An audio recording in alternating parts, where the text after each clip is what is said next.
Dear students, पिछले lecture में हमने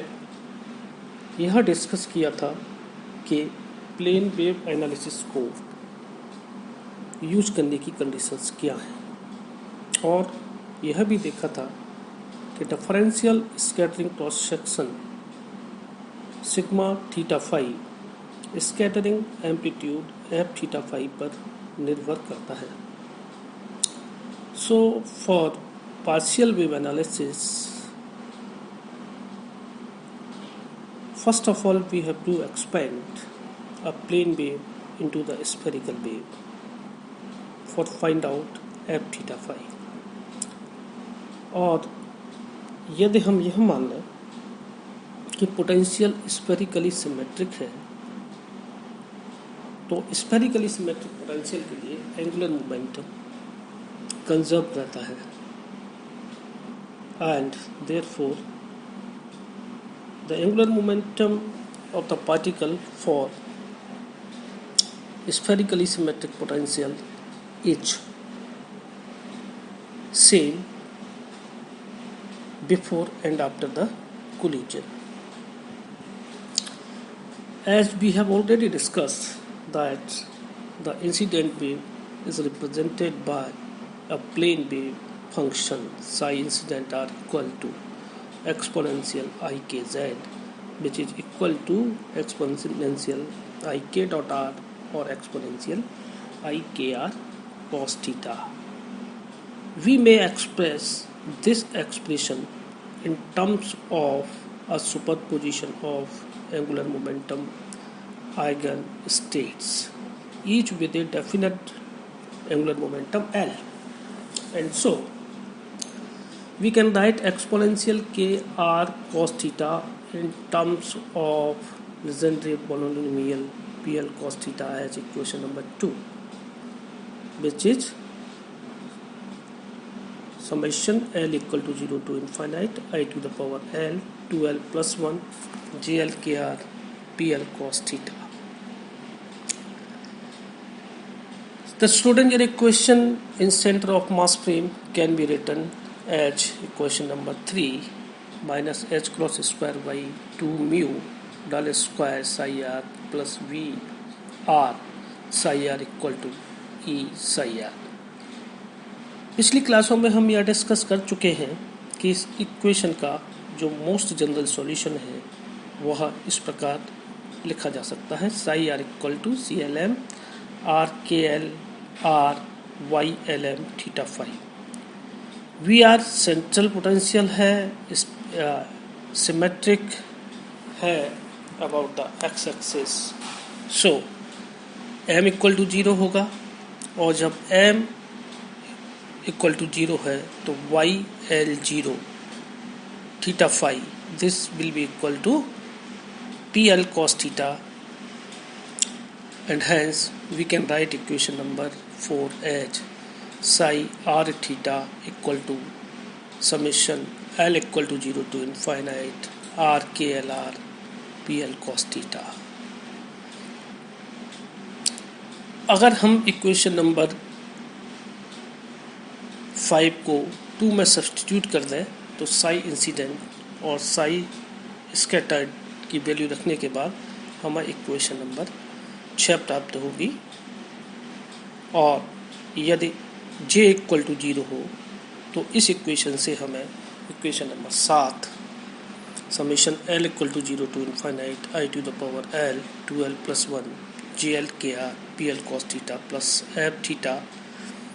फाई एक्सपोनेंशियल IKR प्राप्त होगी. यहाँ F थीटा और F थीटा फाई एक ही बात है, इसमें कोई डिफरेंस नहीं है. और यदि हम देखें तो इक्वेशन 5 और इक्वेशन 7 को एक ही वेव फंक्शन से इक्वेट किया जा सकता है, और इक्वेट करने के बाद हम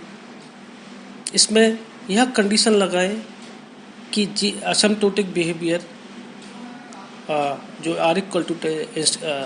r टेंड्स टू इन्फाइनाइट पर बेसिस फंक्शन का होगा, वो JL KR equal to sine of KR minus L pi by two over के आर होगा। ये आप लोग प्रीवियस क्लासेस में पढ़ चुके हैं। यह यूज करने के बाद जो इक्वेशन 7 प्राप्त होगी वह इस प्रकार होगी, psi r theta this is equal to l equal to 0 to infinite i to the power l to l plus 1 p l cos theta sine of k r minus L pi by two over के are plus f theta exponential i k r over r. Sine of k r minus L pi by two को हम minus i to the power l exponential i k r minus i to the power l exponential minus i k r over 2i के equal लिख सकते हैं। और यह value अगर हम इक्वेशन 9 में पुट करते हैं तो इक्वेशन 10 प्राप्त होती है। To find the asymptotic form of equation number 5, we need first to determine the asymptotic form of the radial wave function RKL at the large distances. This RKL can be written as the linear combination of the spherical Bessel and Newman function, as you already taught in previous classes. So RKL are equal to AL JLKR plus BL NLKR, and here JLKR is the Bessel function and NLKR is the Newman function. At R equal to R tends to infinite, JLKR will be equal to minus cos of KR minus L pi by 2 over KL होगा। और यह value अगर radial part are k l are में put कर दी जाए तो हमें equation number 12 प्राप्त होगी। And if v r equal to 0 for all free particles the solution of radial equation r k l r must be balanced at r equal to 0। thus r k l r must be finite at the origin at r equal to 0 और Neumann function r equal to 0 पर diverge हो जाएगा। यानी कि समीकरण 12 में जो cos की टर्म है उसका कोई फिजिकल सिग्निफिकेंस नहीं होगा और आर एल के आर हमें ए एल जे एल के are plus B L N L के आर के इक्वल प्राप्त होगी। हम कॉस और साइन की टर्म्स में इक्वेशन 13 की तरह लिख सकते हैं। R k l r equal to c l cos of delta l J L के r minus sine of delta l N L के r, where a l is given by c l cos of delta l, b l equal to minus c l sine of delta l and coefficients c l equal to square root of a l square plus B l square ये होगा। Hence the asymptotic form of radial wave function of equation number 12 can be written as equation number 14. Using 14 we can write the asymptotic limit of scattered wave function as written in equation number 15, psi r theta is equal to ALPL cos theta sin of KR minus L pi by 2 plus delta L over KR।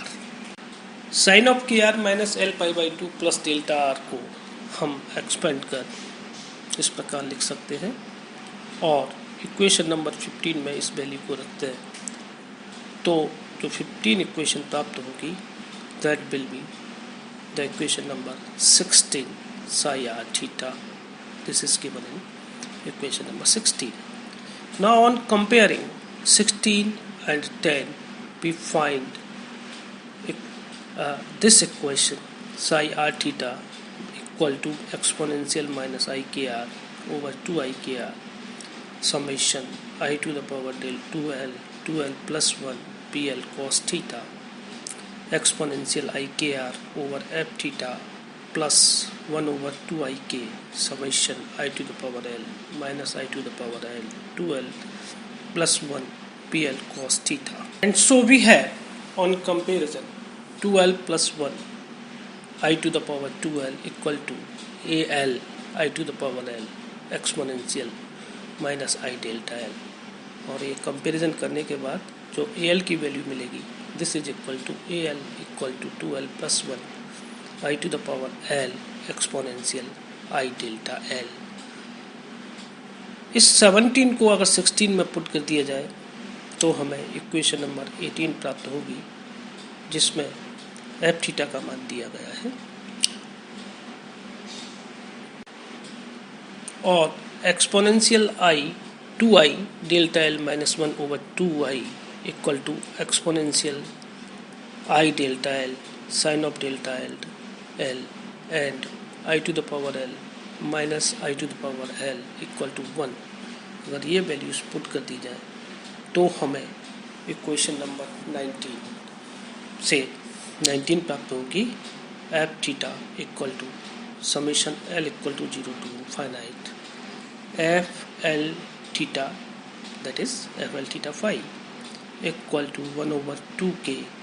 Summation L equal to 0 to infinite 2L plus 1 exponential I delta L sine of delta L PL cos theta. इस प्रकार हम partial wave amplitude F L theta phi का मान ज्ञात कर सकते हैं और इस एफ एल थीटा फाई के मान से हम डिफरेंशियल स्कैटरिंग क्रॉस सेक्शन की वैल्यू निकाल सकते हैं जिसे हम अगले लेक्चर में डिस्कस करेंगे. यह जो कैलकुलेशन दी है थोड़ी सी कॉम्प्लिकेटेड है, इसको ध्यान से देखें और मैंने यह पूरी कैलकुलेशन बहुत इजी वे में